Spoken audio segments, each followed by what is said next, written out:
And this is the time of Davidic Rebbe, of course. And once the Russians, the KGB closed all the shuls, so the Chassidim had underground shuls. A guest came from another town. He asked everybody, where's the Lubavitcher shul? And nobody wanted to tell him, of course. They don't know if he's one of ours or if he's an informant. You know how it went. To make a long story short, he finally found where the shul is.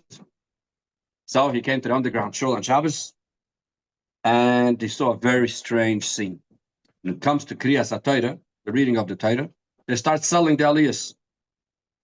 You know, it happens in shuls, you know, to make money. And he hears how he says, okay, who wants to buy Kohen, the first aliyah? And one guy says, I want to buy it for 3 pennies. In the Russia, it's kopkes, 3 kopkes. A ruble was like $1, and kopkes is pennies. I want to buy for 3 pennies. Another person says, no, I'm giving 4 pennies. Okay, sold. He heard you sell an aliyah for 4 pennies. Thought these guys are retarded. He's going to show them how you buy an aliyah. So the next aliyah is Levi. He was a Yisrael, so he couldn't get the first 2 aliyah. The next aliyah, Levi, who's buying it, one guy says 2 pennies, the other one says 3 pennies. Okay, sold for 3 pennies. Okay. Then comes Yisrael. He raises his hand. He is giving 2 ruble. They don't even look at him. The guy says 3 pennies. Sold. Couldn't understand. Then comes the next aliyah. He says 10 ruble. They don't look at him. A guy buys it for 4 pennies. Sold. The next aliyah, 40 ruble. Nothing. Guy buys it for 5 pennies. Sold. He went crazy. What is going on here? Nobody. You ask somebody what. Nobody's talking. No, you know. Years later, he came out of Russia, and the other guys came out of Russia. So he went over to one of the people, said, could you explain to me what went on over there? I wanted to buy for 40 ruble. Nobody looked at me. You guys went for bupkis, and you bought it with, you know, bupkis. It means the pennies, and it also means, you know, cheap stuff. So he says, you fool. What do you think? We were selling aliyahs for bupkis. What do you think? Is that really what we were doing? Very simple. We were collecting money for the Friedrich Rebbe. The Friedrich Rebbe needed hundreds and hundreds of rubles. But if we sell each aliyah for 100 ruble, 200 ruble, 300 ruble, there's informants all over the place. The next morning, whoever bought it for 400 ruble, he's in the police station. How do you have so much money to give to the Rebbe? What's going on over here? So we made a code. 1 penny is 100 ruble. 2 pennies is 200 ruble. 3 pennies is 300 ruble. 4. So when we said pennies, what did we mean? Hundreds of rubles.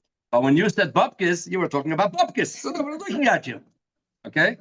So therefore, when we say something, we have to know what's behind it. There's a word out there which sounds like bupkis, but it's not, and that is Mashiach. There are those who know what Mashiach is, and there are those who have no clue, no idea what it is. When you have Shabbos, take something like Shabbos. How many people know what Shabbos is? Baruch Hashem, hundreds of thousands. Wait a minute. They know what you could do. They know what you're not allowed to do. They know you have to light Shabbos candles, etc. Do they know all the nuances behind it? Absolutely not. What has to be done in Poel Mamish, that they know because they heard from the mother, from the sister, from the this, from the that. So they have an idea.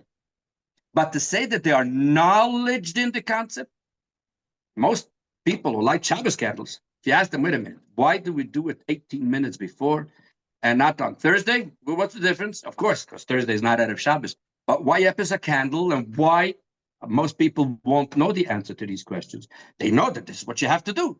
But the reason behind it, they may not know. And the same thing with all the halachas of muktzah and all the halachas of carrying, etc. Most people don't know what's behind it. But they're still called Hashem Shabbos. When it comes to Mashiach, it's a different story. Until the Rebbe made the explosion of do everything you can, Mashiach was this concept. Jews are very hopeful people. And of course, we're going to go out of Geulah, just like in the time of Moshe Rabbeinu, with the parshas that we're reading now. Moshe Rabbeinu took the Jews out of Geulah. So too, we're going to go out of Geulah. They were promised, and we were promised. So eventually it's going to happen. how, what, when, and where, etc., most people had no idea. And even today, not too many people have an idea. Why? Because the subject of Mashiach is different than Hilchos Shabbos. Hilchos, this is what the Rebbe introduced. The subject of Shabbos, the main thing is to know what you could do, what you cannot do, and you keep Shabbos. Of course, it's better if you also learn it. When it comes to Mashiach, you have to understand what it is. Just wait for a time. There's going to be someone who will take the Yidden out of Geulah. When Moshe Rabbeinu came and took the Yidden out of Geulah, they didn't ask him, who are you? Who are you? Who are you to tell us what to do? They didn't say that. Why? Because Moshe Rabbeinu, they didn't know that when time is going to come, it's going to be someone from the Shevet of Levi, and he's going to say the magic words, Paket Pakadati, etc. So they knew that he's the one. But you had the skeptics. The skeptics, what did you do? How come this? And the alle gute Sachen. But the Yidden knew some information that was given by Yaakov, Yosef, etc., how it's going to happen, approximately how it's going to happen.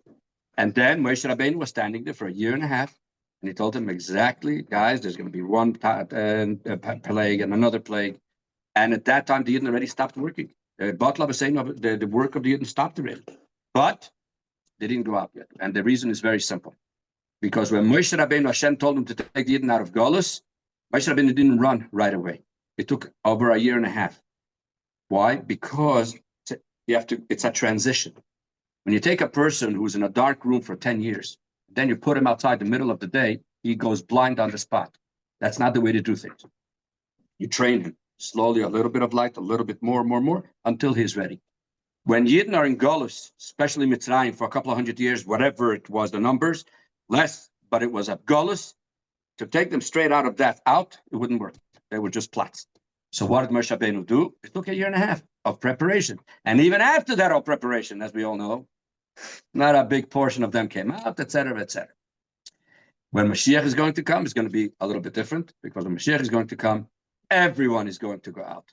So therefore, the world will have to be in such a stage that Mashiach will be able to prepare everyone that the time is here, etc., etc. So therefore, the Rebbe said that the concept of Mashiach has to move from the dream, hope, etc. We have to bring it down to earth. Bring it down to earth, and the subject has to be learned. When you go to yeshivas, talk about the yeshivas outside of Lubavitch, the subject of Mashiach is not one of the subjects which is learned. Absolutely. Just look at the books, the Sfarim that they have. The Sfarim are all on Hilchos Shabbos, on the Mesechus they learn Mashiach. The issue is literally not discussed. Why? Because the time had not come. Very, very simple. Just like a person, if he has to start learning Kitzur Shulchan Aruch, if you open up a Kitzur Shulchan Aruch today, which halachas would you learn? The ones of Pesach or the ones of Rosh Hashanah? Or the ones of Purim? Of course, whatever is more relevant to the immediate time. Or if you have a choice to learn Hilchos Shabbos or Hilchos Pesach, which one will you learn?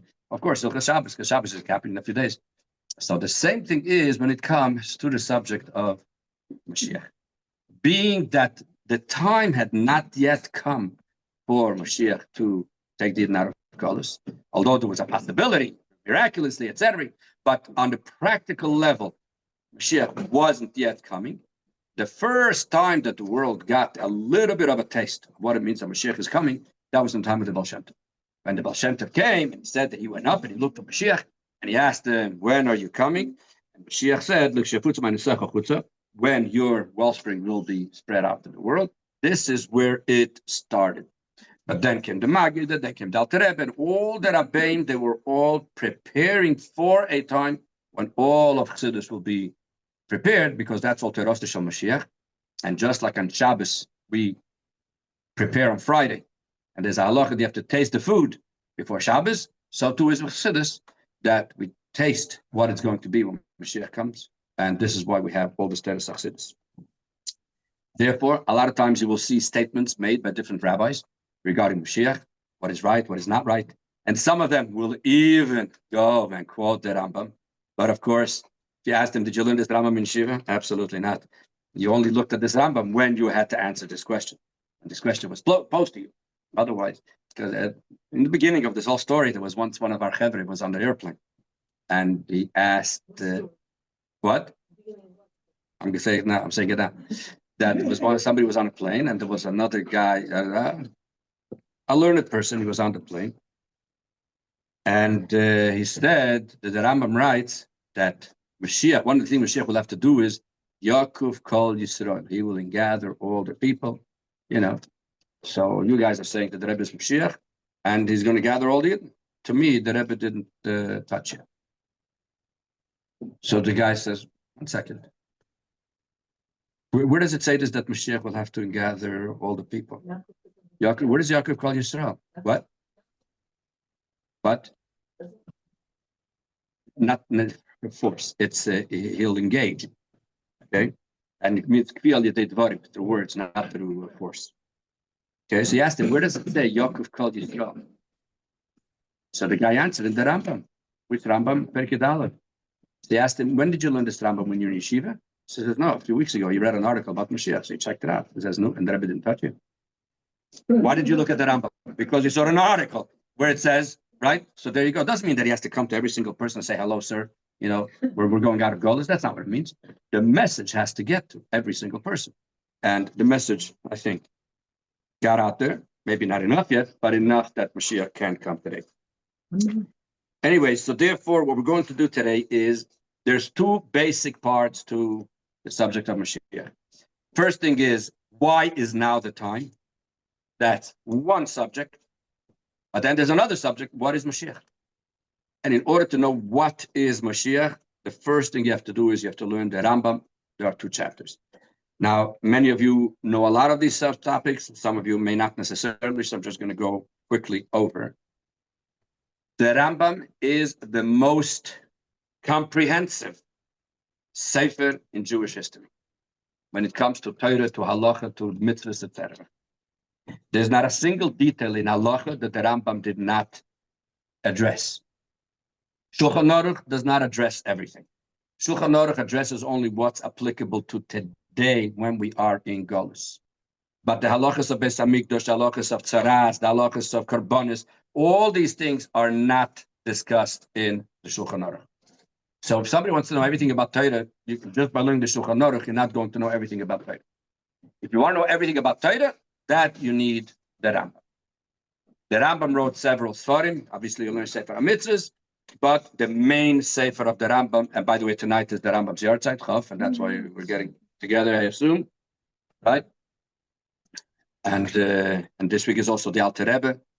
I gave a class this morning based on a Sikh of the Rebbe, the connection of the Rambam with the Alter Rebbe, etc. But that's another whole. When you start looking at the Alter Rebbe's Shulchan Aruch, it seemingly goes along the Seder of the Rambam. Very, very interesting. And they both wrote 2 Sfarim, one on Nigla and one on Pnimius HaTorah. The Rambam wrote Rambam, the Halacha, and then he wrote Moreh Nevuchim, which is the Guide for the Perplexed, which is philosophy of Torah. Alter Rebbe also wrote Tanya and Shulchan Aruch, which is also both parts of Torah. They both had Shnei Oir, 2 lights.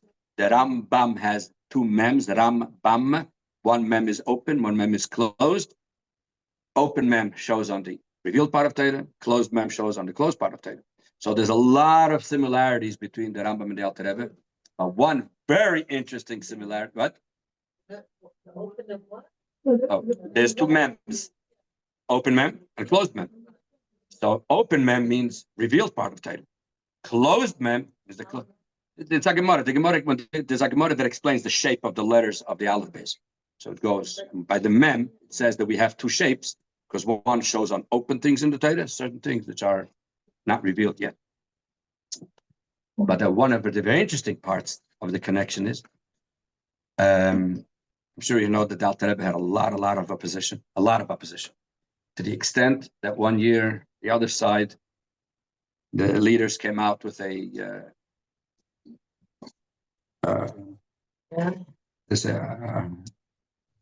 command to all the Jews that this Pesach, when you go to burn chametz, you should also burn the Sefer Tzavos HaRivosh, the Sefer of the Baal Shem Tov. Those days there was one Sefer only called Tzavos HaRivosh. Rivosh is Rosh Teves Rebbe Yisrael Baal Shem. And the Chassidim did not know what to do with themselves. It's terrible. I think it was terrible. And They wrote to the Alter Rebbe, what's going to happen? What are we going to do? Alter Rebbe says, first of all, you guys don't have to protect the Baal Shem Tov.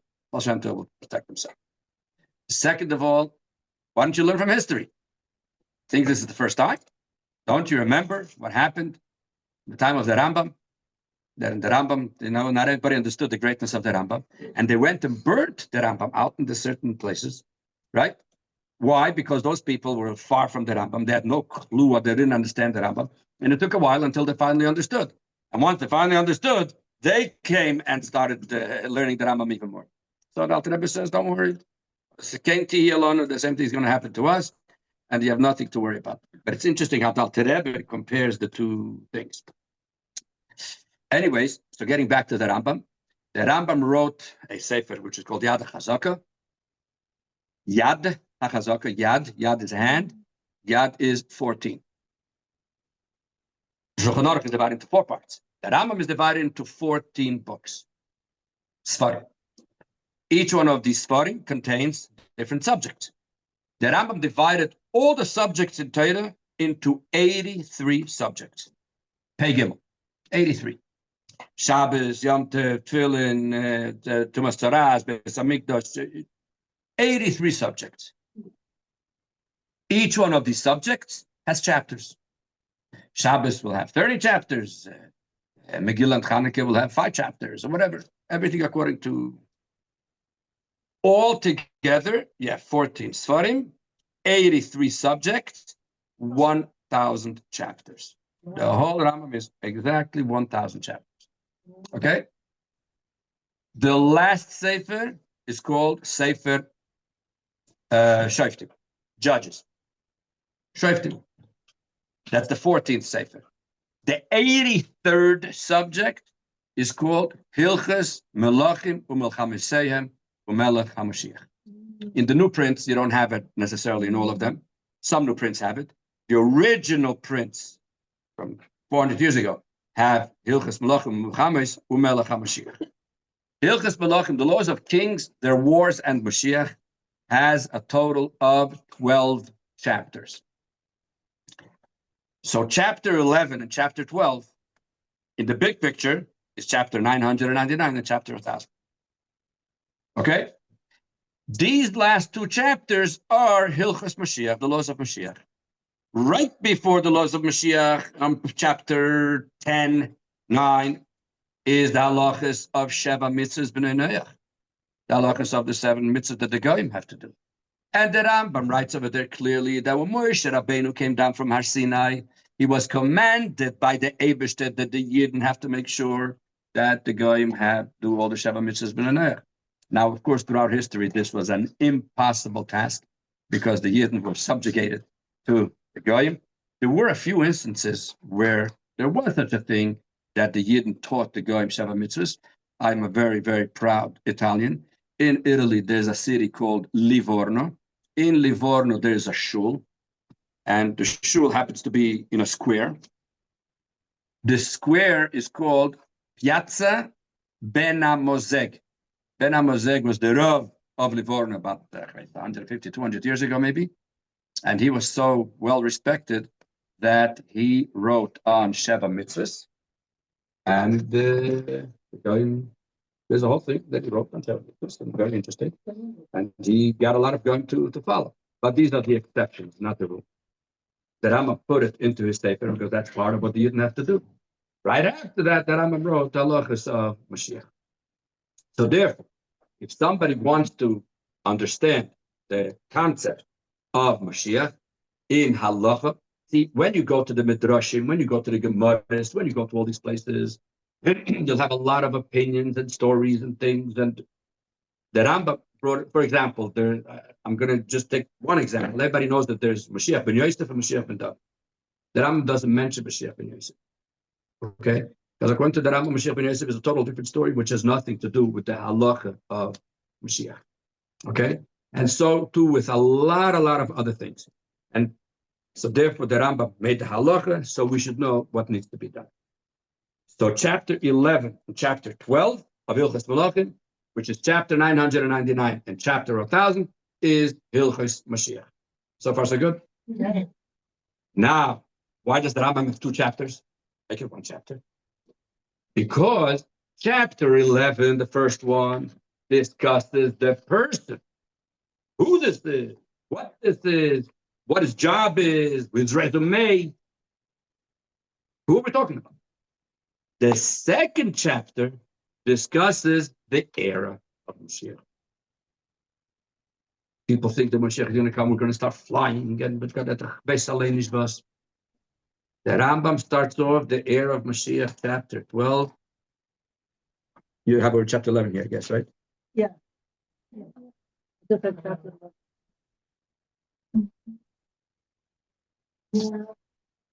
Wow. This is, but I got that nice from the Rebbe. Wow. Yeah, I'm going to discuss it in a minute. Yeah. So the Rambam starts off Perik Yud Beis with the following words: Al yale ala lev shebimaysa Mashiach yibatl davar minhag shalayla. A person shouldn't even think the Mashiach is going to come. The world is going to become, not normal. No, oilam keminhag. The world is going to be normal, material like now. Nobody is going to become Superman. Absolutely. We're going to be the same human beings. The world is going to be in such a way that we see a likus all over the place. So therefore, and then we're going to be flying to Yerushalayim. So when people heard about flying 150 years ago, we're supposed to fly 150 years ago. We're going to go to Yerushalayim. How? Today, we're going to go to Yerushalayim, go every single day to Yerushalayim. And of course, officially in 2025 and 2026, they're going to have a Concorde that from here to Yerushalayim is going to be an hour and a half. Okay, of course. Okay, so everything is going to be normal. And by the way, very interesting, when the Rebbe turned 70, Shnas HaShivim, that Yudal Knesset, we really thought Mashiach is coming then. Okay, and I mean, we always think, but that one, 70 years old, milestone. And then Lubavitch was exploding then.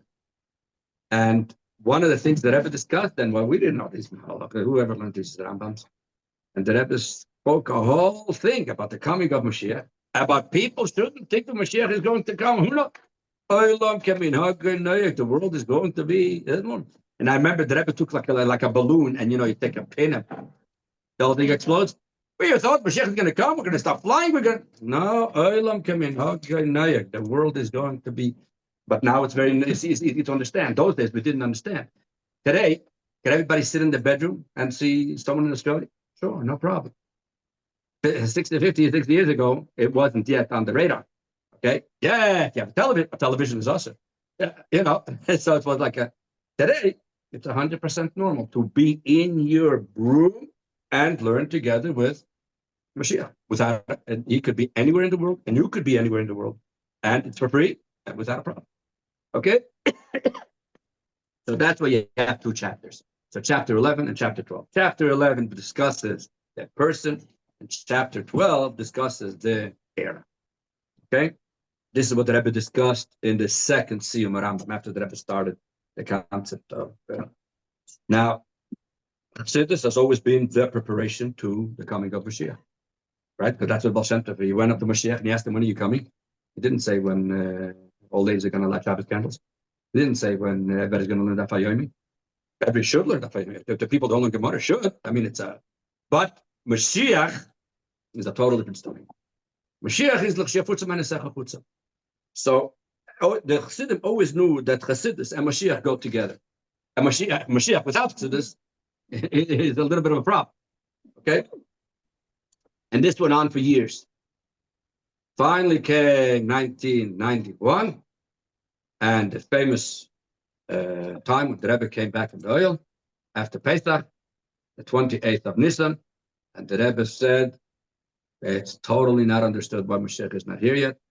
And the Rebbe said the famous words, I did everything I can. Now I'm giving it over to you. Now, let me just clarify. It's not that the Rebbe did everything he can to bring Mashiach, and he failed, so that's why he's giving it to us, because we were going to do it. Wrong. What the Rebbe was saying is, I did everything I can to get the people to want Mashiach properly. But I'm not getting it. So now, I'm taking a step back. Now you guys start doing it on your own. When you start doing it on your own, then it becomes a whole different story. And I remember after the Rebbe said those words, the place went wild. Nobody knew what to do, what he's supposed to do. The Rebbe never said such words. The Rebbe said something similar to it, but in a different format. This was Purim Tavshim and Zayin, 11 months before the Rebbe passed away. That Purim, the Rebbe said something along these lines where people didn't really get it. The Rebbe said that after the Rebbe spoke a whole beautiful sikha of Columbus, how he discovered America, a whole long story.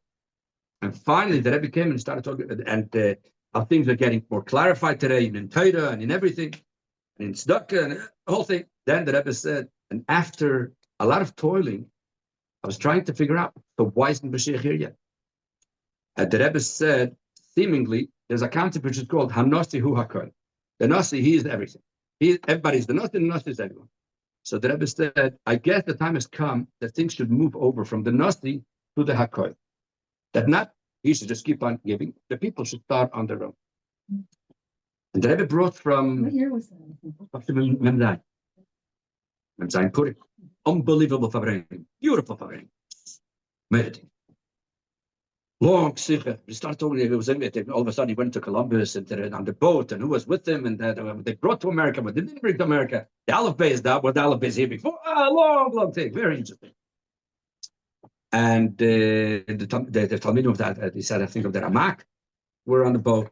Talmidim. Anyways, so, and the Rebbe said, I know that this is a little bit dangerous to do that. Why? Because we have a story in Tanakh with one of the kings, that when Shlomo Melech passed away, so his son and another one took over. His son took over from the Yehuda, the other one took over Israel, and the other king was not very excited because when the Jews come to the Beis HaMikdash, the king from the house of David can sit down in the Beis HaMikdash. The other one can't. So he didn't want the Yidden to go to the Beis HaMikdash, so they put Getkes, a whole long story. Years later came another king that took away the Getkes, but the problem was that even though he took away the Getkes, the Yidden, the Yidden still didn't go, so now it was his fault. Still now, you can blame the Getkes, the idols, but now that the people didn't go anyways, even though the idols weren't there, a whole thing. So the Rebbe said it could hurt. But the Rebbe said, we're still going to have to do it. The Rebbe said that we have to get everybody involved. But that was basically the sikha, but he discussed it very general. But yeah, because that king got punished because he took away the Getkes, and still the Jews didn't go to the Beis HaMikdash properly. Oh, no. You can't force anybody to do anything. If he would have left the Getkes, so it's not his fault that the people don't go to the Beis HaMikdash. What? That's what he thought. But because of him, still people didn't go, so now it was his fault. That's obviously. Okay? Anyways, I'm just bringing this as a marshal. But the point is that the Rebbe already once mentioned this concept, but in a much more subtle way. This time the Rebbe said, do whatever you can. So those 2 weeks, the place went wild. Finally, the Shabbos after, the Rebbe said what we meant was very, very simple. That the way how to greet Mashiach is by learning the subject. You have to learn the subject. Now, this, everybody knows every week comes out of our Malchus, right? You go to the store, you can buy it from Malchus, it has in Hilchos, Rambam, good thing. The Dvar Malchus that you buy today in the store is a grandchild of the Dvar Malchus. How did the Dvar Malchus start? This was in Tavshin Nun Aleph, 1991.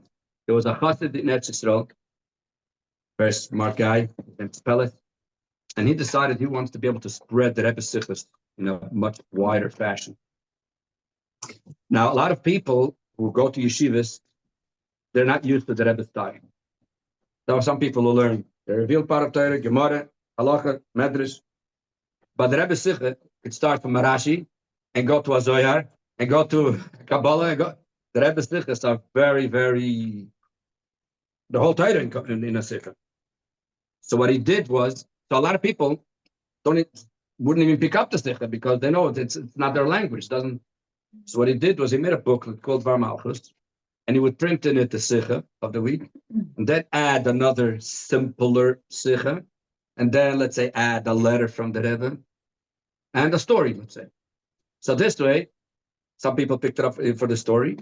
Some people picked it up for this, and while they're already picking it up, so they will learn the sticha. When the Rebbe said, do everything you can and learn the subject, what he did was, he took from the Likutei Sichos of the Rebbe, he pulled out 4 sichos that the Rebbe spoke in the past on these 2 chapters of the Rambam. 2 sichos on chapter 11 and 2 sichos on chapter 12. That's why if you give a look in the front, the first thing that he has over here is what the Rebbe said that Shabbos, that Haderech HaYishar, the proper way, how to hasten the coming of Mashiach Tzidkenu bepoil mamish. How is that? It's through men, women, and children should learn more Torah, and especially in the subject of Mashiach. And this is the way how to hasten the coming of Mashiach. Very simple. And then when you look inside, you see that there are 4 subjects: Aleph, Beis, Gimel, Dalet. Aleph and Beis are on chapter 11. Gimel and Dalet are on chapter 12. Okay? So what did he do? He printed this in a booklet. This was Bar Malchus number 12, Yud Beis, was the 12th week that this was coming out. So he figured he was going to do it. So this was the people or could learn the subject, even Lubavitchers. Not everybody learns all the sichos and Likutei Sichos. Not everybody remembers that there's a sich on Perikut Aleph and Perikut Beis. So this way he put it all together. And he added another thing, very, very smart. He added the actual Rambam. Perikut Aleph, chapter 11, and Perikut Beis, chapter 12. And here you can see the Rambam where it ends. That's the Sima Rambam. That's the end of the Rambam, right? Chapter 99, chapter 1000. Then he added another thing. This is the censored Rambam. The Rambam that we have when it talks about Mashiach doesn't have the whole story of Yoshke and Muhammad and all that stuff. The censored Rambam has it. So if you want to really get the full picture, you learn also this, and then you have the whole story. The censored or the uncensored? This is uncensored. Well, yeah, uncensored. This is the the uncensored, yeah. I think this was printed in Rome at the time or something, Okay? And he printed this. The Rebbe got it. And by the way, the Rebbe said this at the end of Nisan. 2 weeks later is the Rebbe's brother's yahrzeit on Yud Gimel. So when he printed it, he made also the dedication in the back for Lizikoren, the Rebbe's brothers, because the other brother at that, brothers. This one passed away in England in 1952. The other brother of the Rebbe, the younger brother, older than this one, whatever, he got killed by the Nazis in 1942. So at that time, we didn't know no dates, no nothing, anything. So that's what this is for the Rebbe's brother. When the Rebbe received this was before Mincha. I believe it was, I forgot the date, and then in year. The Rebbe brought this down with him to Mincha. The Rebbe used to come down 3:15 to Mincha, and 6:45 was Maided. In the summertime, 9:30. So I don't remember then. It was already 7:30, 7:45 or 9:30. I don't remember. So the Rebbe used to take the elevator upstairs. In the elevator went Bechadakov, the Rebbe's secretary, Rabbi Groner, and Rabbi Klein, 3 secretaries. In the elevator, the Rebbe took this, and he told Rabbi Groner that he would like by tonight, if I'm not mistaken, the Rebbe said to print 10,000. 10,000.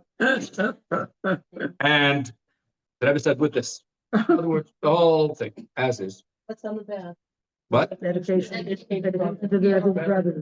Once, I don't know, I think it was 10,000 or it was definitely thousands. And put in each one.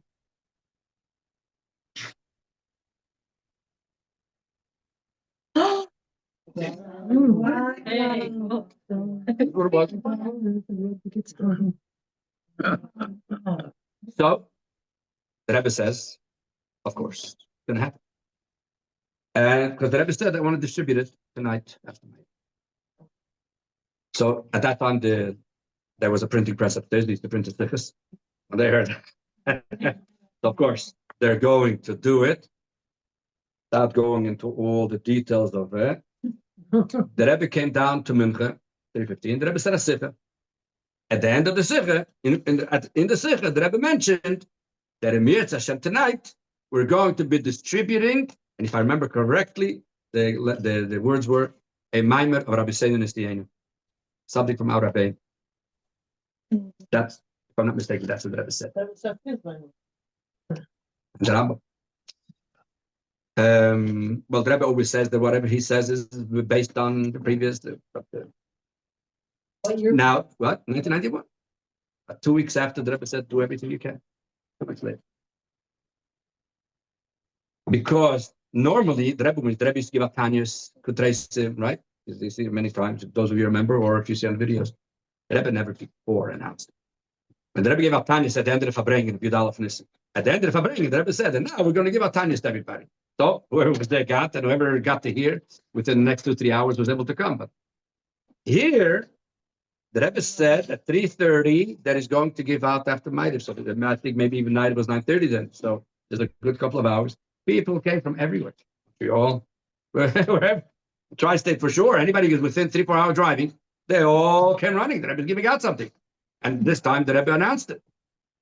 And the Rebbe stood there for hours, over 3 hours, just handing them out to men, women, and children. So this is the ABC of Mashiach. So, just as an introduction to what we're going to be starting, what we're going to be doing now is briefly, basically only chapter 11. And the tip of the iceberg of the first one of these 4 sichos. But a lot of times, there are people that argue what's correct, what's not correct. You got a Mashiach to do this, to do that, all kinds of things. The first thing to ask them is, did you learn this? Did you learn the ABC? How many sichos are in here? 4. I don't know. We learned. But if someone didn't learn it, he has no clue. So if somebody didn't learn this, you're entitled to say whatever you want. But when it comes to a question in the halachas of I don't know what, nobody's going to give their opinion. They're going to say, let me look what it says in Shulchan Aruch. Right? Here, it's the same thing. Sorry? English translation. Oh, yeah. There's a book which is called I Await is Coming Every Day in Hilchos, and that's a translation of this. Okay? Made by Rabbi Shachat, who unfortunately passed away already. He did a very good job on that. Okay? So, the first thing is, did anybody learn? And if he says yes, or he or she, can you tell me how many sichos? Could you give me a 1-line synopsis on each one of the sichos? If they could do that and go in, so then we have what to talk. But if someone does not know that, then obviously we're just sitting and wasting our time. So this is what this, but that's why you'll see there's a picture of the Rebbe, famous picture of the Rebbe like this. That after the Rebbe finished giving them all out, the Rebbe always used to take 2 for himself, 1 for himself and 1 for the Rebbetzin. That's why you'll see, and that's why you'll see that the 2 different colors. One is green and one is blue. Because as the Rebbe was giving it out, we're still printing upstairs. And when they ran out of one color, they took other colors, then so they were printing and bringing it down, and the Rebbe was giving out, and it was a what? Yeah, I know costs for a while had these, and then they even reprinted it, so people can. But this one is actually what the Rebbe gave it. Maybe you should laminate that. What? Don't you laminate handed you? Laminate? What? It doesn't fall apart. I want to touch what the Rebbe gave. You. This one actually is to my door. I don't know. Mine is not laminated yet, but it's full of tape. Because I taught in it more than once. Yeah. Okay. So let's go now to chapter 11. And as I said, what we're doing here now is tip of the iceberg of the first sicha. Okay. And again, there are 4 sichas. 2 are in chapter 11, 2 are in chapter 12. So we're doing the first one in chapter 11. Now, chapter 11 has 4 halachas, 4 subjects, 4, how do you say it? Topics. No, it's 1 topic, but it's 4 Correct. sections. Let's call it 4 sections, halachas. Okay, you learn Shulchan Aruch, Sif Aleph, Sif Beis, Sif Gimel, Sif Dalet, right? So this one has 4. The first one is a little bit of a lengthy one. So I will give a brief synopsis of what it says in the halacha, and then we'll learn it inside. So this way, it'll be a little bit easier to. What are you more comfortable if I read the Hebrew and translate, or just go directly to the English? Whatever you want. But because the Hebrew here is on the other page, so Whatever's comfortable. I'll do both. I'm going to do it in both, in Hebrew and in English. Okay. The Rambam we're going to have 4 statements in this halacha, in halacha number 1. Okay. Statement number 1 is the Rambam starts off with a general point. Melech HaMashiach osid lamed ulahachzer malchus David liyashtam mishal harishena ubein HaMikdash kabetz in Israel. Go to the English. In the future, the Messianic king will arise. He will renew the Davidic dynasty. Sorry for my English. Davidic dynasty. Number 1, restoring it to its initial sovereignty. That's the first thing that he will do. He will renew the kingdom of David HaMelech. And that's the first thing which seemingly doesn't make sense. The Rambam, Mashiach is going backwards. To David HaMelech, we're supposed to go out of Geulah. He's restoring the kingdom of David. He will build the temple, the Beis HaMikdash, and gather the dispersed of Israel. So, if somebody wants to have a resume of Mashiach, what is Mashiach going to do? That's what Mashiach is going to do. 3 things. Restore the kingdom of David HaMelech, build the Beis HaMikdash, and then gather the exile. Okay?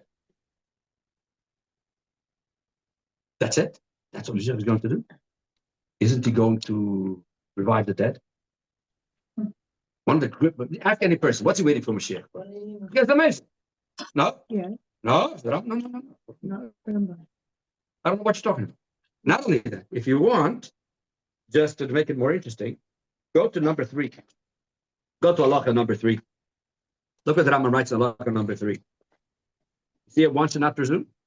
One should not presume the Messianic king must work miracles and wonders, bring about new phenomena in the world, resurrect the dead, or perform other similar. This is definitely not true.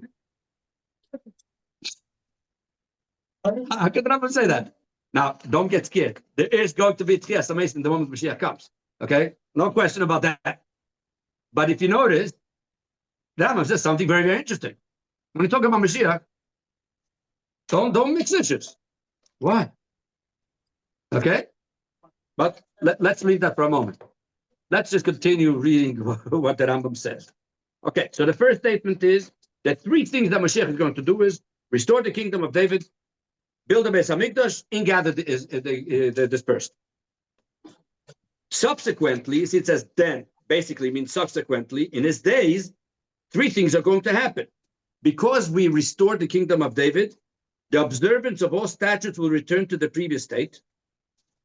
Second thing, because we have a Beis HaMikdash, we will offer sacrifices. And the third thing, because all the Jews are in Israel, observe the sabbatical and jubilee years according to the particulars as described in the title. We all know that there's something called Shemitah. Even today, they keep Shemitah in Eretz Yisrael, but the Shemitah of today is a Shemitah mid-derabanan from the Chachamim, not the same Shemitah as the Chumash. Why? Because the Shemitah and the Chumash works that every 49 years, every 7 Shemitahs, 7 times 7 is 49, there's a jubilee, there's the 50th year. Since the Beis HaMikdash was destroyed, we don't have the jubilee because the jubilee could be only at that time. So they kept Shemitah still. I'm not going to go now into the concept of Shemitah, but they kept it. But it's not the real Shemitah because you're missing the Yovel, the jubilee. Therefore, because the Rambam says, what's the resume of Mashiach? Kingdom of David, build the Beis HaMikdash, and gather the exile. Subsequently, we're going to have all the laws because we have a king. We're going to be able to bring the sacrifices because we have a Beis HaMikdash, and we'll be able to do all the mitzvahs properly, like Jubilee, etc., because the Jews are in Israel. So far, so good. This is statement number 1, which again, there's a lot of questions on this. How come only these 3 things when Mashiach is going to do? Plenty of other. Okay. Now, because the Rambam says, another statement number 2. Let's go to the English. We're going to go straight to the English. Anyone who does not believe in him or does not await his coming denies not only the statements of other prophets, but those of the Torah and Moshe, our teacher. Why? Because the Torah says clearly in Deuteronomy, in Dvarim, the pasuk, we say it in the morning in davening when we don't when we say tachanun. There's a pasuk, the Tanya, the front page of Tanya. Everything is close to you. So before the pasuk of Kikar Belecho, the Rebbe says that the Rebbe is going to bring back all your captives from wherever they are.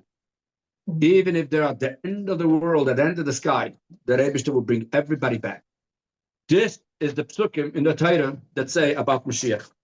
God will bring back your captivity and have mercy upon you. He will again gather you from among the nations. Even if your diaspora is at the end of the heavens, God will gather you up from there and bring you to the land. These explicit words of the Torah include all the statements made by all the prophets. Okay? When you ask the average Jew, where does it talk in Tanakh about Mashiach? It will not tell you in the Chumash, because the Chumash seemingly doesn't say anywhere about Mashiach. You have in Yeshaya, you have in Malach, you have in different prophets. Rabbi Majeski told me once that there was a girl that came to Ochakana, and she was in India, everywhere. She was just everywhere. And then she came here, and Baruch Hashem, she progressed in Yiddishkeit. And he asked her, what did you find over there that you didn't find in Judaism? Why did you go there? So she said, because out there are prophets. Isaiah, Jeremiah, we just don't have anything. Okay? She had no clue that these are Jewish prophets.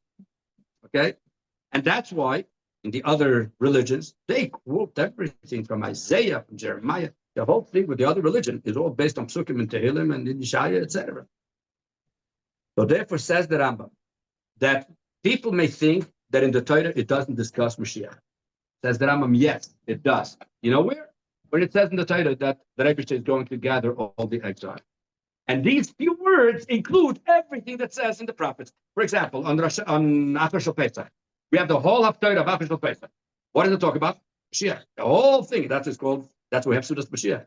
Because the Haftarah, what we read after the reading of the Torah, and it says it's going to be someone from the house of David and what he's going to do and how he's going to judge everybody and what he's going to. The Yeshaya Navi makes it very interesting.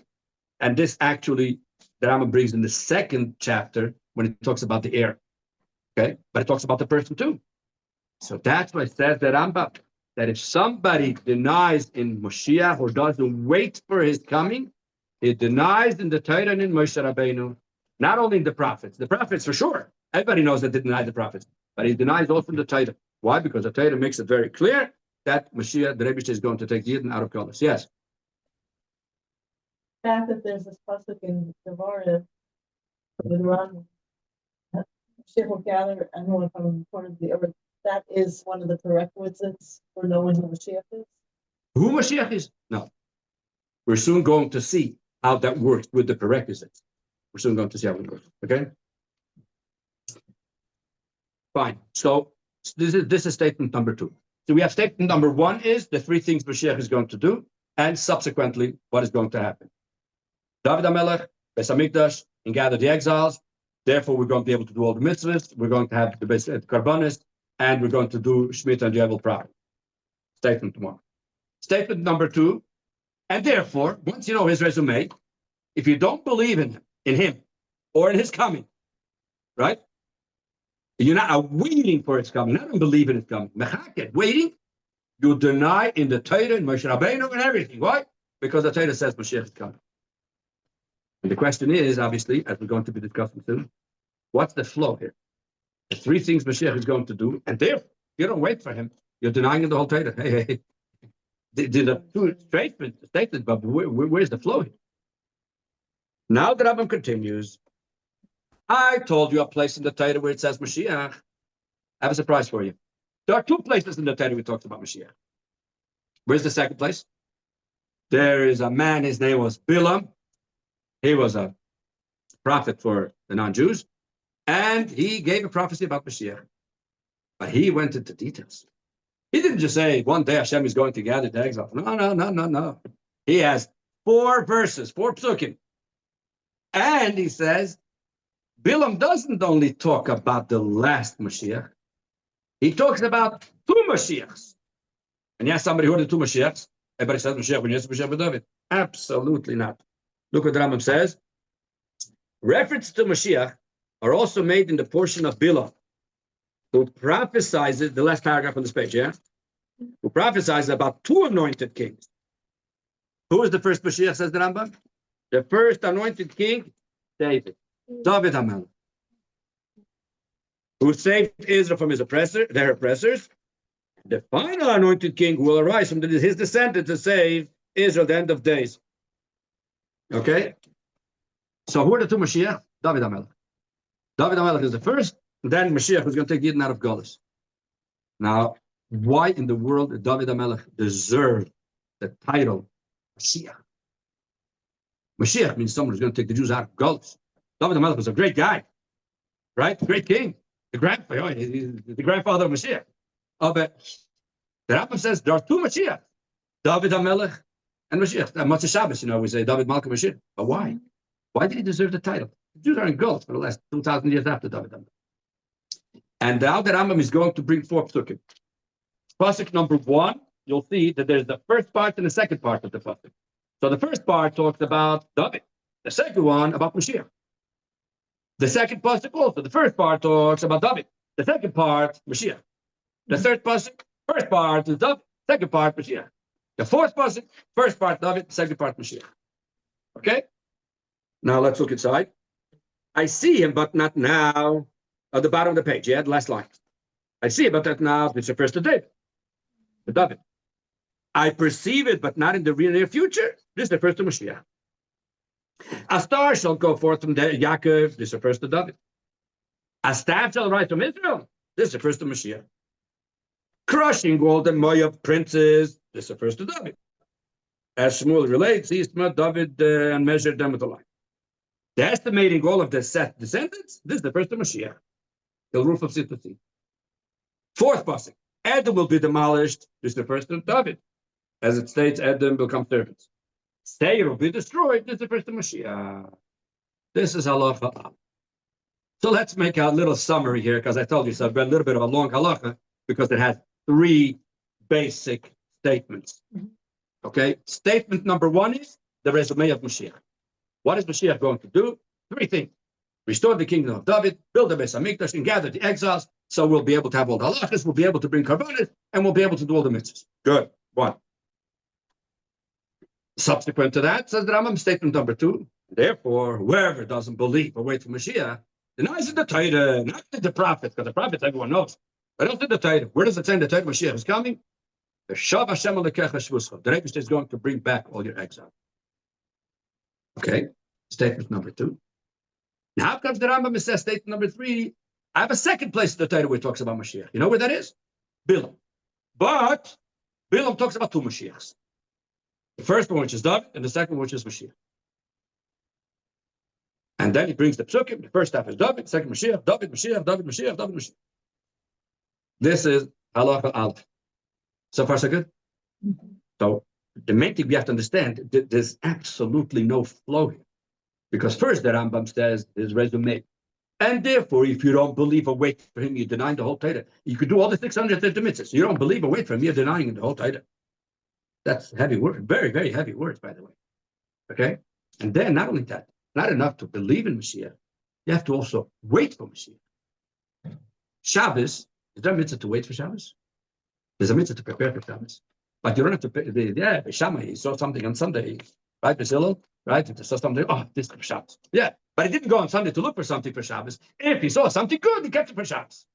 Right? There's no mitzvah to wait. There's a mitzvah that by the time Shabbos comes around, that you prepare for Shabbos. But there's no mitzvah to wait for Shabbos. Here, the Rambam says, it's not enough to believe in him. We say in the Maimonides, you have to be waiting, like a person standing on the bus. Right? You ever go on Kingston Avenue, you have people standing on the bus. Right? You have no idea who they are. You never spoke to them before. Right? But you know what they're doing, right? They're waiting for the bus. Right? Not only they're waiting for the bus, they think the bus is going to come within the next 15, 20 minutes. Otherwise, they wouldn't be standing there now, right? That's the Rambam. The same way. I have to be waiting for him. We have to have a tattoo here that says, I am waiting for Mashiach. Okay? And the third statement is, comes the Rambam and says, oh, I told you there's a place in the Torah that says about Mashiach. You know, there are 2 places. Second place, Bilam. Bilam talks about 2 Mashiachs. David. Okay, this is halacha aleph. So far, so good. We're going to try to make a little quicker the other ones because we're running out of time. Say it again. A lot of it's like something you have to do. Right. And waking. Right. Okay. Why David? We don't have to, but you mentioned that question. I didn't answer anything yet. I only asked questions. Hey, we're far away from the answers. Halacha 2. Halacha 2 says that Rambam similarly, this on the second, I don't know, it's a little missing the number 2. It's missing the number 2. It's at the top of the page says similarly. Let me tell you what that halacha says. From now on, I'm just going to tell you what the halacha says because we won't have enough time to do the whole thing. Second halacha comes, the Rambam and says, in halacha 1, I told you 2 places in the Torah where it talks about Mashiach. And Bila. Now, when the Rambam divides halachas, that means one halacha is one subject, next halacha is new subject. Now comes the Rambam and says, oops, there's a third place. Where is the third place? There's a concept called cities of refuge. What is cities of refuge? If someone has to killed someone by mistake, he has a city where you go and hide. And the guy is not going to kill him. Says the Rambam. It says in the pasuk. I'm not going to do it this time. From now, we're going to do just outside. And of course, you could look at it inside. Says the Rambam like this. How many cities of refuge are there? Moshe Rabbeinu was given the task to set aside these cities. So Moshe Rabbeinu set aside 3 in the other side of the Yarden, because that's where he was. Then he set aside 3 for Eretz Yisrael when the people are going to go into Israel. Comes the Rebbe and says, when Hashem will give you the whole Eretz Yisrael, I'm going to explain that in a minute, then you're going to do another 3. That is when Mashiach comes. Let me explain what that means. When Yehoshua went into Israel from the desert, they went into Israel, they went into a land of 7 nations. The whole time of Geulah, the whole Israel that we have, is the land of 7 nations. When Hashem promised Avram Avinu in Parshat Lech Lecha, Eretz Yisrael, it wasn't a land of 7 nations, it was a land of 10 nations. The other 3 are called Keni, Knizi, and Kadmoni. There's a whole machlokes where they are, but they're definitely past Saudi Arabia, all those areas. They all belong to the Jews. Everybody, there's fogies in Israel think that they give land to the Arabs. Little do they know that all that land belongs to us, and it's going to come back very, very soon with Mashiach. Okay? Anyways, so the Rambam says, and these other 3, which makes a total of 9, never happened yet. So we know that this is part of the process of Mashiach. Okay? So now comes the question. First of all, who goes to the Order Mikvah? Someone who killed by mistake, correct? Who's going to kill by mistake when Mashiach comes? Who needs it? But we're going to leave this question for another time. We're not going to be able to discuss that. We are just going to be discussing the fact that the Torah says there's going to be a total of 9, and the other 3 never happened yet, so Mashiach must be coming. Okay? So it's a third place in the Torah. And the question is, why did the Rambam put it in a separate halacha? Okay? In the first halacha, it says 2 places in the Torah. So put this one in there too. No, says the Rambam, no, this is different. Why is there any different than the others? Then comes the Rambam and continues. Go to number 3. One should not presume that the Messianic king, in other words, Mashiach, must work miracles and wonders, bring along new phenomena in the world, resurrect the dead, perform other similar deeds. This is definitely not true. Proof can be brought from the fact, hey, let me tell you what the story is, and then we'll go inside. Rabbi Akiva, in his time, there was somebody, his name was Bar Kokhba, or Ben Kuziva, I don't know how he calls him here. Ben Kuziva, Bar Kuziva. He was a big general, a whole long story. And Rabbi Akiva said about Bar Kuziva, there is Mashiach. Ultimately, Bar Kuziva got killed. He got killed. But not only Rabbi Akiva said that he is Mashiach, even all the sages of his generations said that. Once he got killed, oops, now they saw that he's not Mashiach. But we see that how did Rabbi Akiva know that he is Mashiach? Not by the fact that he asked him to do any miracles. He had other reasons, but not the fact of making miracles and whatever. So what do we see from here, from the story of Rabbi Akiva? That one thing is sure, that Mashiach doesn't have to do any miracles. Okay, is this clear? What do we have to know? That Torah is eternal.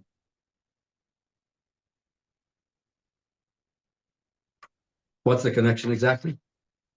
We have to know that Mashiach doesn't do miracles, but we do have to know that Torah is eternal. It's true statements, but what's the connection? Now watch. Proof can be brought. The fact that Rabbi Akiva, one of the greatest sages of the Mishneh, was one of the supporters of King Bar Koziva, and would describe him as the Messianic king, as Mashiach.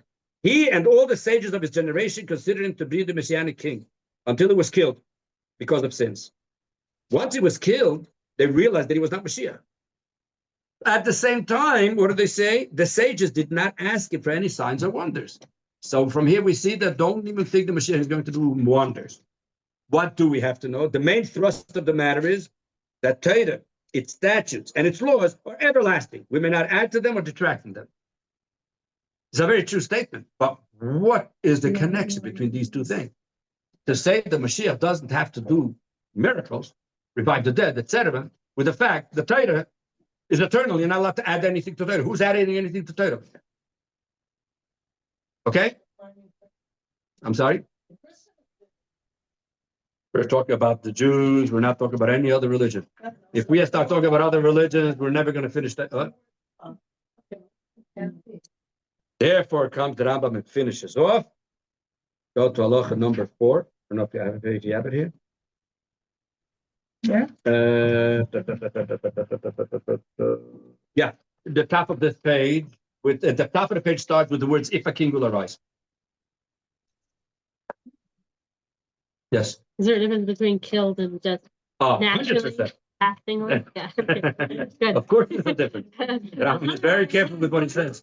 Of course there's a difference. Okay? No, the Rambam would never write that. Yeah, It's against the Gemara. right. The Rambam would Exactly. never do that. Now, it starts with if a king, because the halakha says im yamet melech. But it's wrong. Im, in this case, doesn't mean if, it means when. Okay? As you see in the halacha base, there's a pasuk in that about the Orei Miklat, im yarchiv Hashem lekeches Geulah. And over there, im doesn't mean if, it means when. Okay? So here the if is not if, it's when. When a king will arise from the house of David. Now, he's going to do 4 things. He's going to arise from the kingdom of David, who diligently contemplates the Torah and observes the mitzvos as prescribed in the written law and oral law, as David his ancestor.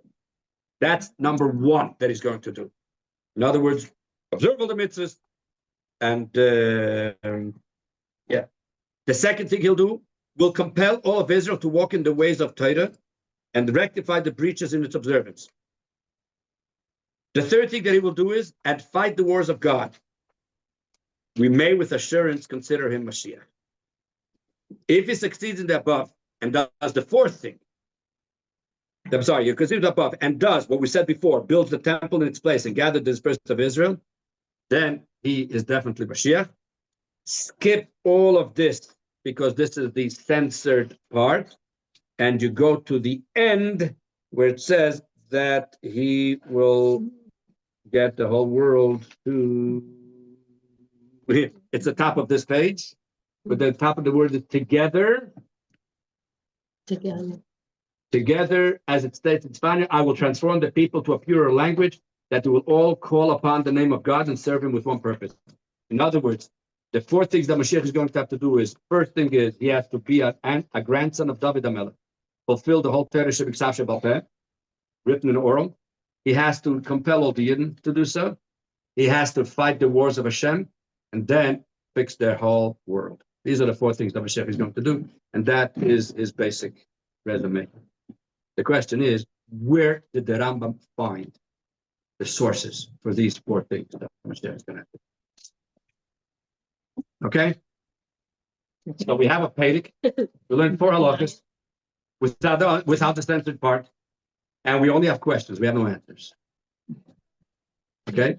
And I fail to understand how did people learn this Pedic until the year Tafshil Lamed Ches, 1978, when the Rebbe explained this. It's basically impossible to understand this Pedic without it. So let's just summarize the point. Halacha Aleph, we said we have 3 statements, right? Mashiach is going to do 3 things, and subsequently we're going to have 3 things. Therefore, if you don't wait to believe in him, you're denying in the whole Torah, because it says in Torah Mashiach is coming. And there's another place in the Torah where it says Mashiach is coming, where the first and 2, but over there by Bilam, there's 2 Mashiachs. So where is the flow here? Next halacha. Oops, I told you there's two places Mashiach. No, there's the third one, Are Mikla. Why is that in a separate halacha? If it's another place, have it together with the first. Once I tell you all of this, says the Rambam, and therefore don't even think that Mashiach is going to do miracles, revive the dead. Absolutely not. Why not? Look, Rabbi Akiva didn't ask for any miracles from Berkazia. What do you have to look for? The Torah is eternal. Nothing changes. Who's talking about Torah over here? We're talking about whether Mashiach is going to do miracles or not. Therefore, after you hear all of this, here's the resume. He has to be a grandson of David HaMelech and fulfill the whole Torah. He has to compel the Yidden. He has to fight the wars of Hashem and fix the world. What is going on? Now, I did not. As I said, we're doing just the tip of the iceberg, just enough so you could continue. Now, when you're going to start reading up on this Vedic, at least you'll get that it's going to be much easier because you have the basic picture of what is going on.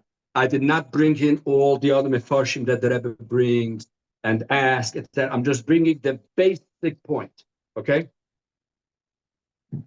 we're amongst Chassidim. Everybody knows something very strange happened 5,785 years ago. God woke up one morning and he decided he wants to have a house. God is looking for a house. You understand what that means? I don't.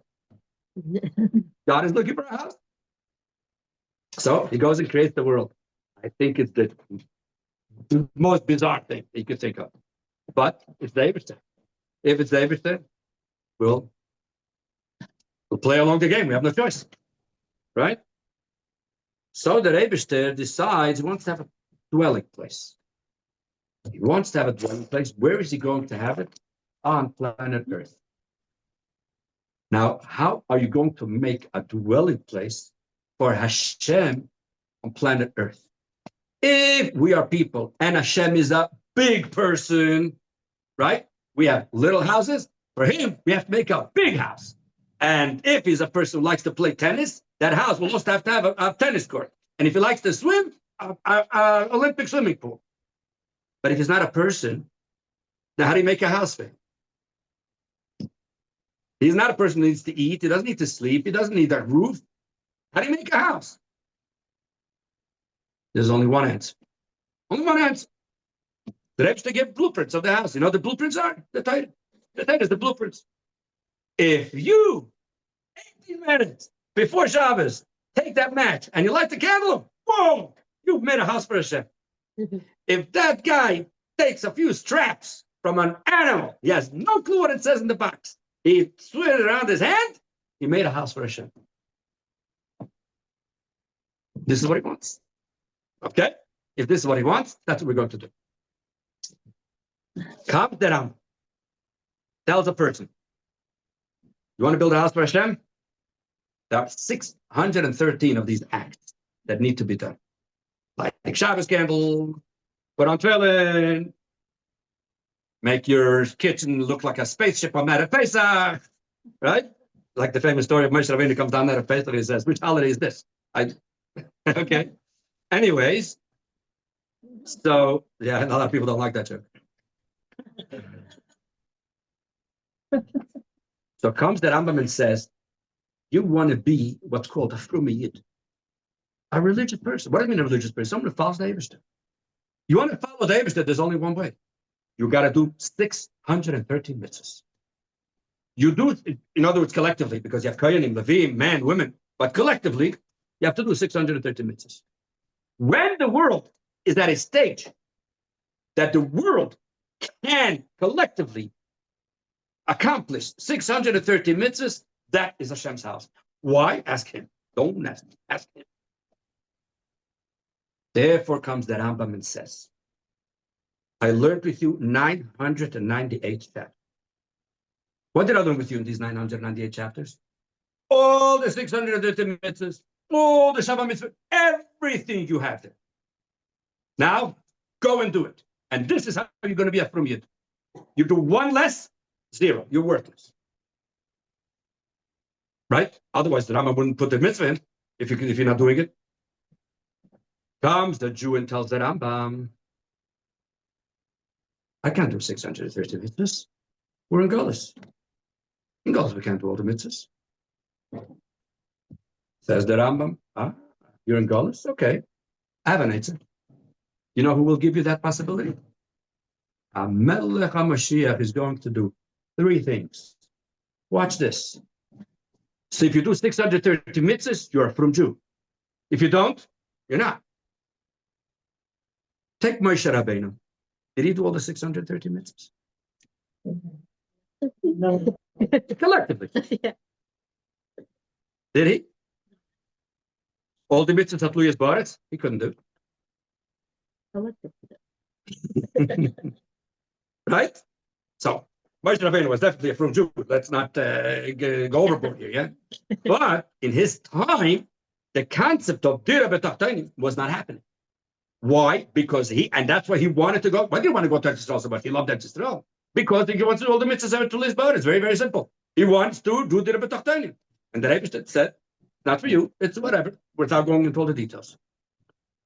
So Moshe Rabbeinu was missing Eretz Yisrael, right? No.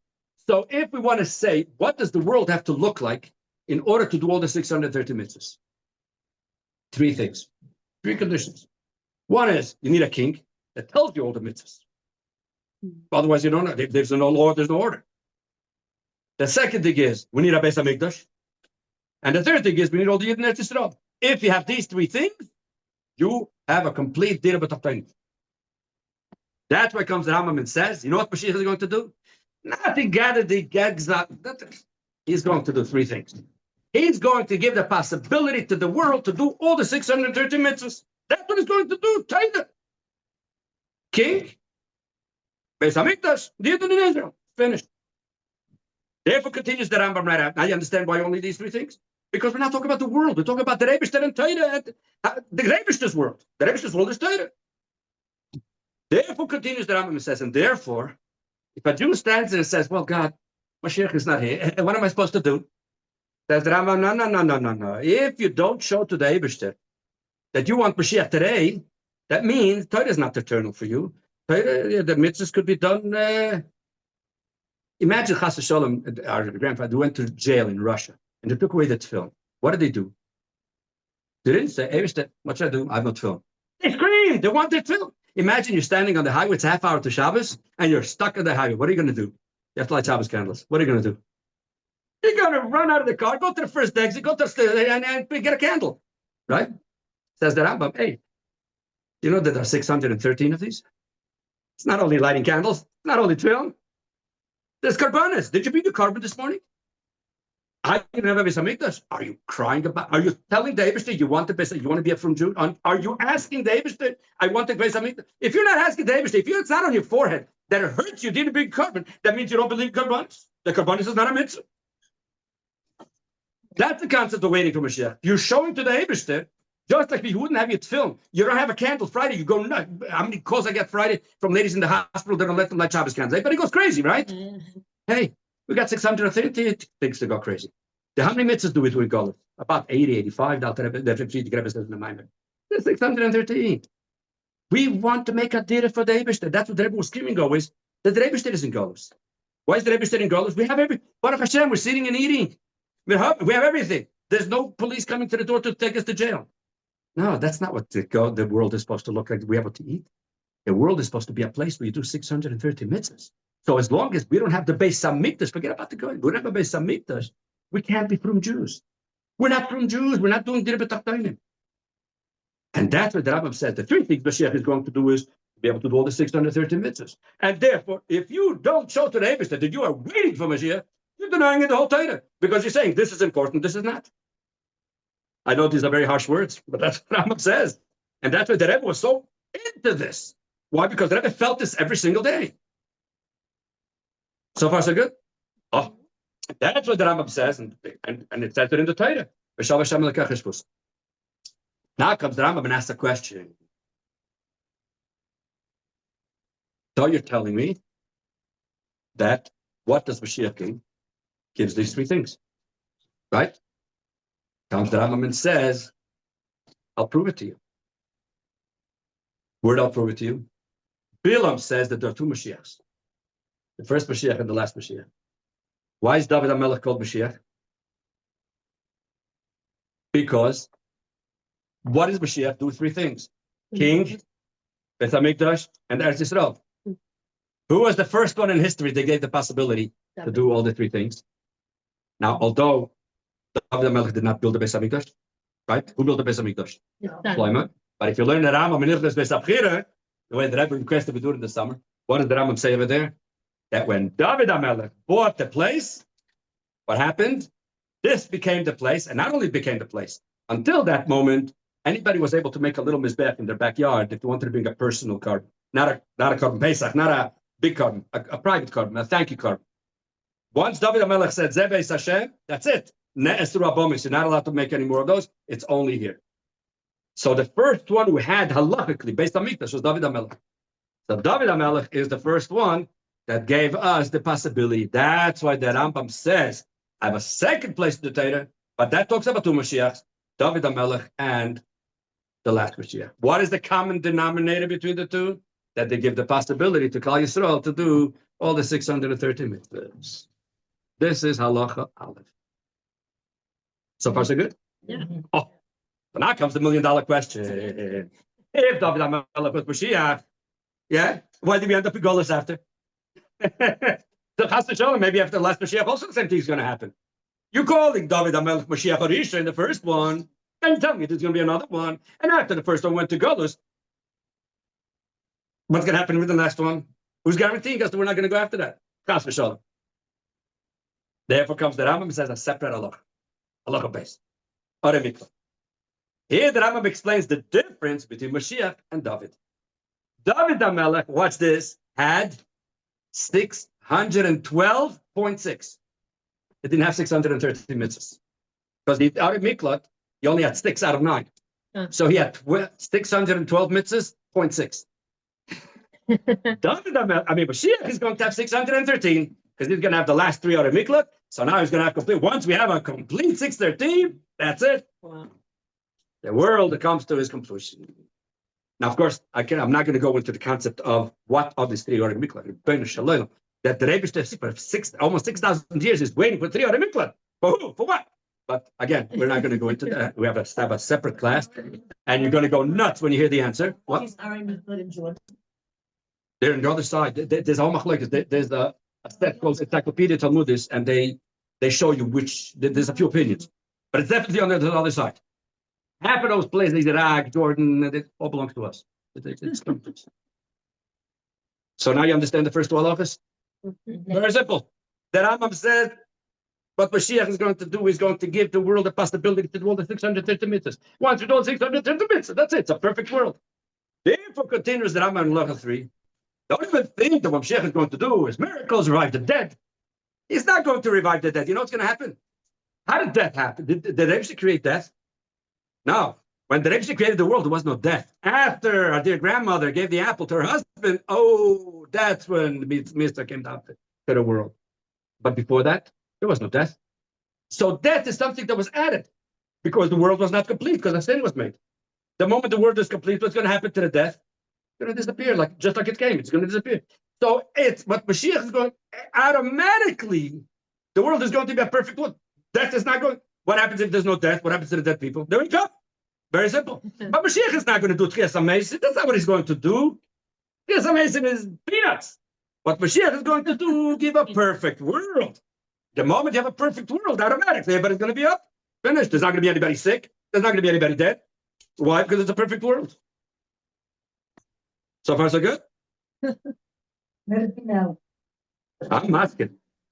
Trust me. Every time I say this, I say, hey, what's going on here? Therefore, the Rambam finishes off and says, what's the resume of Mashiach? First of all, he has to be a grandson of David HaMelech. Because David HaMelech was the first, he's a grandson of his. The Rebbe said to David HaMelech, you're going to have. And he has to know the whole Torah, except the whole Torah Shabbat. The written Torah, the oral Torah, because what Mashiach is going to do is going to give completion of Torah. The second thing that he has to do is, he has to compel all Yidden that they should also do the same. The third thing, he's going to fight the wars of Hashem. The third thing. The fourth thing is, he's going to fix the world. Where did Rambam get these 4 things? But I'm sorry that we cannot go into the details, but I'm just telling you where, so you'll be able to see it. The Rambam makes it a point to bring all the 4 psukim from Parshas Bilam. You look at the Psukim, you'll see the first pasuk talks about him. The second one, how he's the ruler of the Jews. The third, how he fights the wars of Hashem. And the fourth one, how he fixes the world. So this is how the Rambam has the first pedic of who Mashiach is, the person. And in any generation, you have someone that fits the bill, you got it. In the time of the Rambam, do you know that when they said Kaddish, in the Kaddish that says, B'chayechon, V'yomechon, Uvchaya, the whole Beis Yisrael, V'korev B'shichei, when, B'chayechon, in your life, V'yomechon, and nowadays, by the time of the Rambam, they used to say, B'chayechon, V'yomechon, U'b'chaye Rabbeinu Moshe ben Maimon. Bagolav is Makarev Ibro, amen. That's what he said. Why? But then there was no question that the Rambam is Mashiach. The Rambam is the one that fits this bill. He knows Kol HaTorah Kula, and he is compelling all the Yidden, and he is helping everybody, etc. He wasn't the Einikel of David HaMelech, because that has to be only in the case the Mashiach comes natural after the year 5,500. But if he comes earlier in a miraculous way, he doesn't have to fit exactly the bill, etc. But that's another whole conversation. So basically what we did today, we just went through Perek Yud Aleph, the basic point of what the Rambam wants to bring out. The coming of Mashiach is not to take the Yidden out of Golus. The coming of Mashiach is not the people should not be sick anymore. The concept of Mashiach is not there should not be any wars. Got the whole story wrong. The concept of Mashiach is to make the world where 613 mitzvos are done. The moment that happens, it's a perfect world, and all the other stuff automatically. People are waiting for the bread from the trees, right? Because that's we're not going to take bread from the trees. The world is going to be so complete that a person won't have to work in order to get the food. The world will be all ready for him, etc. Okay, this is just very, very brief, the concept. And again, I did a disservice to the Rebbe because really we just spent at least another hour on this, but I apologize. And I think I went a little over time. So,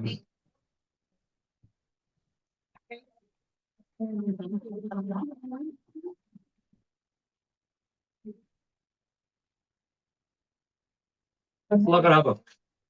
Now.